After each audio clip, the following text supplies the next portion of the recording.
Di balik sorak-sorai arena dan gemuruh penonton, ada seorang pria yang pernah jadi mimpi buruk semua petinju di dunia, bukan sekadar juara dunia. Ia bernama Mike Tyson.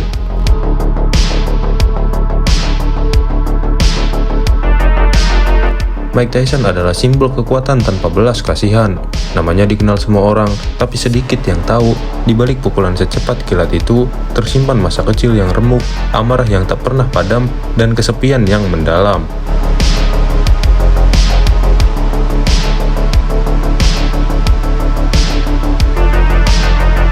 Ini bukan hanya kisah tentang tinju, ini adalah kisah tentang trauma, ketenaran, kehancuran, dan pencarian makna dari bocah jalanan Brooklyn hingga menjadi sang legenda yang terluka.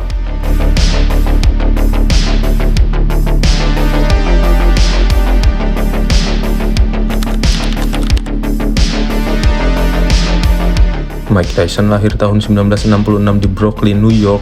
Ia lahir dalam dunia yang tak menawarinya masa depan.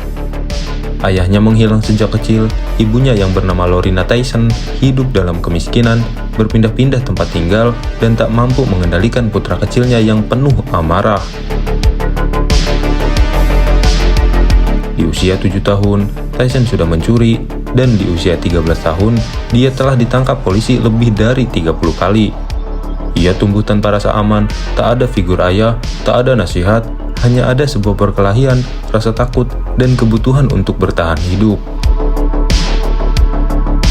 Hidupnya berubah saat ia dikirim ke pusat pembinaan remaja dan bertemu Bobby Stewart, sang mantan petinju yang kemudian mengenalkannya kepada pelatih legendaris Cus D'Amato.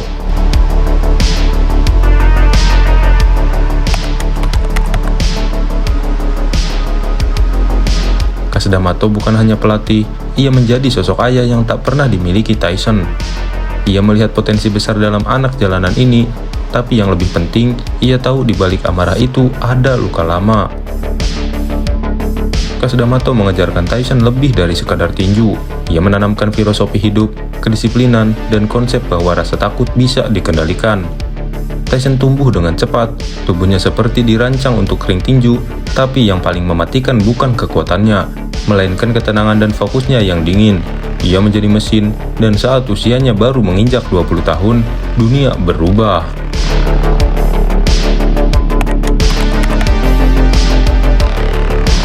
Tanggal 22 November 1986, Mike Tyson menjadi juara dunia tinju kelas berat termuda dalam sejarah.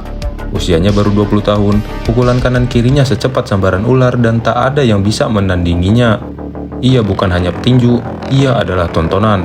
Wajahnya menjadi ikon, namanya dipuja, kontrak jutaan dolar pun datang. Tapi semakin tinggi ia terbang, semakin besar bayangan yang mengejarnya dari masa lalu.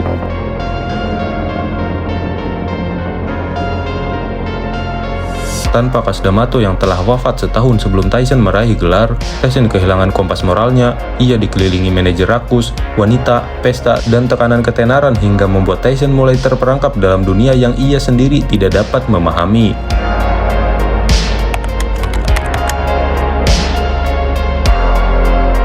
Tahun 1992, Mike Tyson dihukum 6 tahun penjara atas tuduhan pemerkosaan. Tyson bersikeras berkata dia tidak bersalah, tapi masyarakat terbelah, dunia mulai melihat sisi gelap dari sang legenda. Penjara bukan sekadar tempat menghentikannya dari ring. Ia mulai membaca, merenung, marah, membenci dunia, membenci dirinya. Setelah 3 tahun, ia bebas. Tapi yang keluar bukanlah Tyson yang sama. Ia adalah legenda yang patah, mencoba bangkit, tapi kehilangan makna.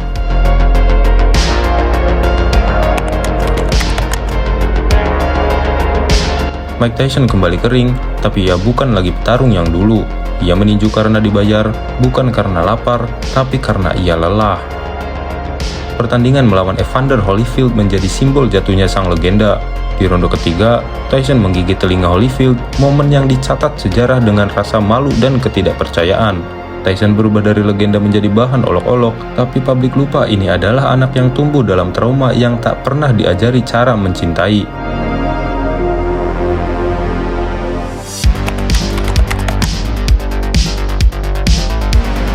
Usia membawa refleksi, Tyson mulai bicara bukan sebagai juara, tapi sebagai manusia. Ia mengakui ketakutannya, trauma masa kecil, dan penyesalan.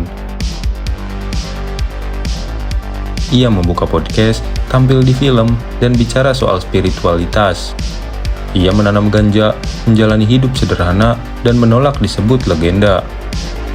Publik terkejut, ternyata ada sisi lain dari monster ini, seorang yang selama ini hanya ingin didengar, tapi dunia hanya ingin melihatnya bertarung.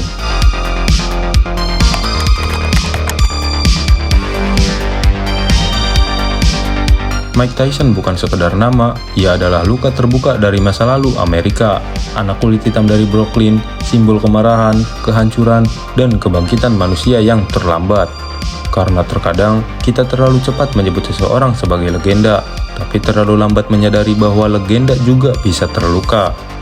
Dan mungkin setelah semua ring kosong, lampu padam, dan sorak menghilang, yang paling dibutuhkan bukan kemenangan, tapi kedamaian.